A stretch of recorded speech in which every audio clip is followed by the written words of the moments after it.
Okay, itu saya nak bagi tahu. Saya pun dah habis 2 dos vaksin. Saya agak lega pergi balik kerja.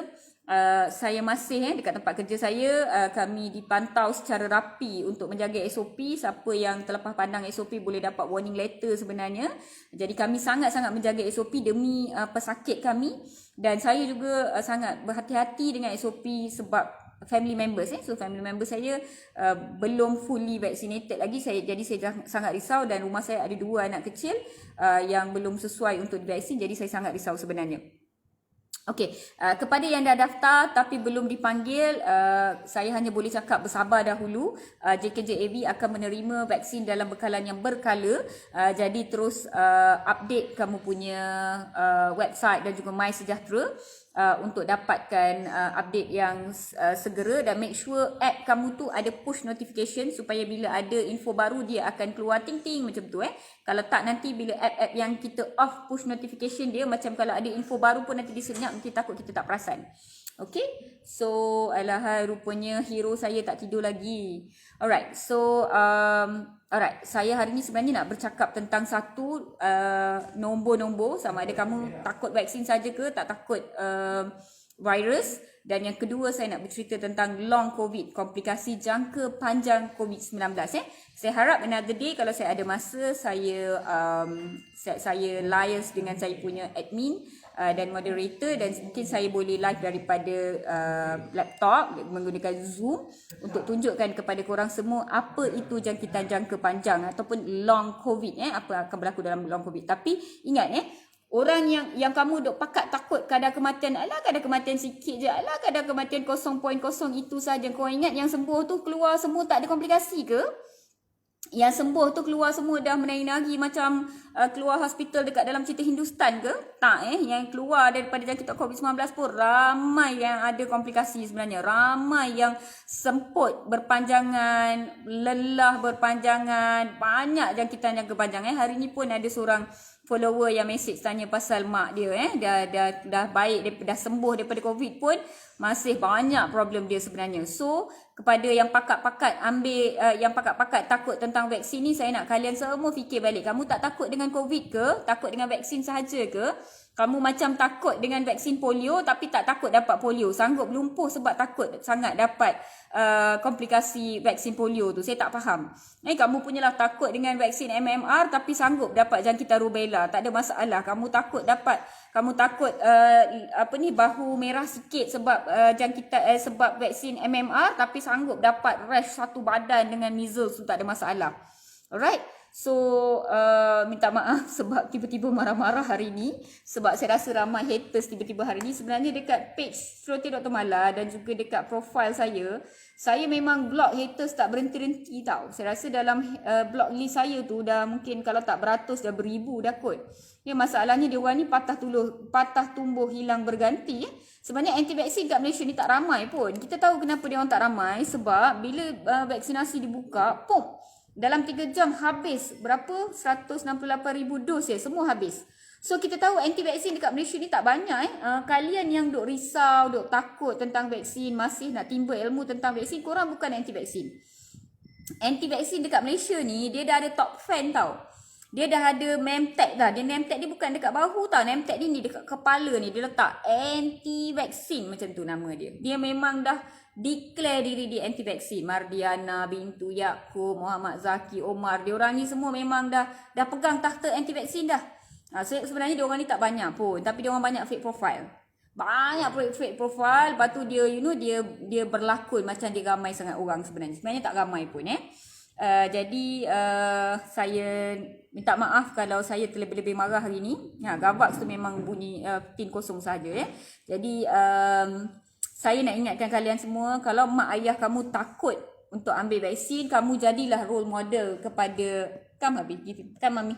Kamu jadilah role model kepada parents. Kamu ambil vaksin dulu. Kamu jadi sukarelawan di pusat pemberian vaksin. Ataupun mungkin boleh jadi sukarelawan di klinik kesihatan ataupun COVID Assessment Center, CAC di kawasan anda, di hospital berdekatan dengan anda. Cuba jadi sukarelawan. Bila kamu sendiri jadi sukarelawan dan kamu bagi tahu, alah mak, saya dah ambil, saya okey dah, apa yang mak takut sangat? Saya nak suruh mak ada sampai anak saya graduate. Macam gitu. Nanti kan mak akan okey. Bila kamu ambil, kamu sendiri tunjuk, mak kamu akan okey. Jangan pula kamu yang takut. Cuba bayangkan kalau mak takut nak lahirkan korang. Mak takut bersalin ni sakit, mak takut, mak tak lahirkan korang. Duklah mereput dalam perut mak sampai sudah kan. Jadi takut bukanlah solusi ya. Kalau yang takut tu tolonglah buat pray a lot, semayang banyak-banyak, sing a lot of God songs, speak to God, buat solat hajat, minta pencerahan, minta hilangkan daripada takut dulu. Lepas hilang takut tu baru korang fikir balik, baru buat keputusan, baru ambil satu decision ya. Saya rasa dengan adanya AstraZeneca ni, walaupun orang suka fitnah AstraZeneca, saya sebenarnya suka AstraZeneca ni. Baru semalam saya baca dia punya Lancet publications ya. AstraZeneca ni dia punya coverage dia punya apa ni orang kata, dia punya kadar yang dia memberi perlindungan daripada dos pertama itself sangat tinggi sebenarnya jadi bibik saya yang dapat first dose dah pun saya sangat happy sebenarnya, sebab dia punya kadar perlindungan dia tinggi sebenarnya Dan AstraZeneca ni sebenarnya kesan sampingan dia sangat rendah. Jadi kepada orang yang ada macam-macam malahan, orang yang ada masalah autoimun, orang yang ada komorbid dan sebagainya, sesuai ambil AstraZeneca sebenarnya. So saya suka AstraZeneca ni sebenarnya. Pfizer ni of course lah dia kadar keberkesanan dia 95% kadar keberkesanan melalui 2 dos Dan Pfizer ni sebenarnya problem dia orang yang ada jangkit, orang yang ada alahan yang boleh dapat, dia punya allergic profile tu tinggi sikit daripada orang lain. Jadi orang yang ada anaphylaxis, boleh tengok video saya berkenaan dengan Pfizer. Orang yang ada anaphylaxis, dia tak sesuai ambil Pfizer sebenarnya. Jadi sesuai untuk ambil AstraZeneca. So saya suka AstraZeneca ni sebab dia murah, bagus, kadar keberkesanan yang tinggi dan kesan sampingan yang sangat rendah sebenarnya. Saya tak percaya darah berkutu adalah disebabkan oleh AstraZeneca. I think it's more of like sebab orang-orang tu memang merokok, memang obesity, memang ada benda-benda yang lain. Jadi ini saya rasa adalah waktu terbaik untuk rakan-rakan kita yang selama ni tak dapat nak keluar daripada ketagihan merokok. Ini adalah waktu terbaik untuk kalian semua. Bulan puasa, berapa hari lagi nak habis puasa. Dengan COVID yang mencanak-canak, dengan vaksin yang yang mengatakan memberi kesan sampingan yang sebenarnya kemungkinan besar adalah disebabkan oleh perokok. Ini adalah waktu terbaik untuk anda buang rokok terakhir anda dan keluar daripada ketagihan rokok itu. Okey, saya rasa tak banyak soalan. Anak saya dua-dua pun tak tidur lagi. Saya tak boleh nak kerah dia orang tidur awal sebab cuti sekolah. So dia orang dapat dia orang dapat leeway. Boleh dengar tak suara anak saya? Okay, so saya tak boleh nak buat apa. Tak apa hati, biar dia mami datang. Okay, so saya nak akhirkan dekat sini. Yes, happy Mother's Day kepada semua golongan ibu yang bersama dengan saya dalam sesi live hari ini, dan kepada semua tim Celoteh Dr. Mala, selamat Hari Ibu.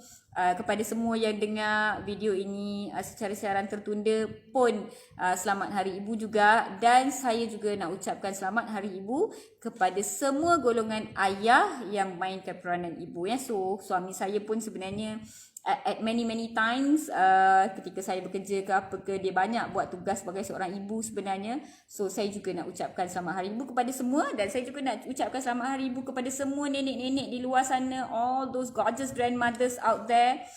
Korang semua nenek adalah sebenarnya penyelamat sebab bila mak-mak semua rasa alamak macam mana ni, alamak tak tahu ni, kita semua cepat-cepat call mak kita. So nenek semua adalah savior yang terbesar sebenarnya. Dan kepada semua maklum, maksu, mak ngah yang suka kacau anak buah, yang suka manjakan anak buah, yang suka rosakkan anak buah korang, kepada semua makcik-makcik jiran yang membantu semua anak-anak di Malaysia ni membesar dengan eloknya, yang tolong tegurkan, yang tolong marahkan, yang tolong cubitkan supaya kita orang ni menjadi manusia. Terima kasih banyak-banyak juga. Selamat Hari Ibu juga. Dan saya juga rasa tak lambat untuk ucapkan selamat Hari Ibu kepada semua guru-guru, kepada semua warden sekolah, kepada semua cikgu-cikgu, mentor-mentor di sekolah yang memainkan peranan guru, dan kepada semua bosses, kepada lady bosses yang seakan-akan ibu, kepada semua mak-mak manager-manager yang menjadi mak, selamat Hari Ibu juga kepada kamu semua. Terima kasih kerana bersama dengan saya hari ini.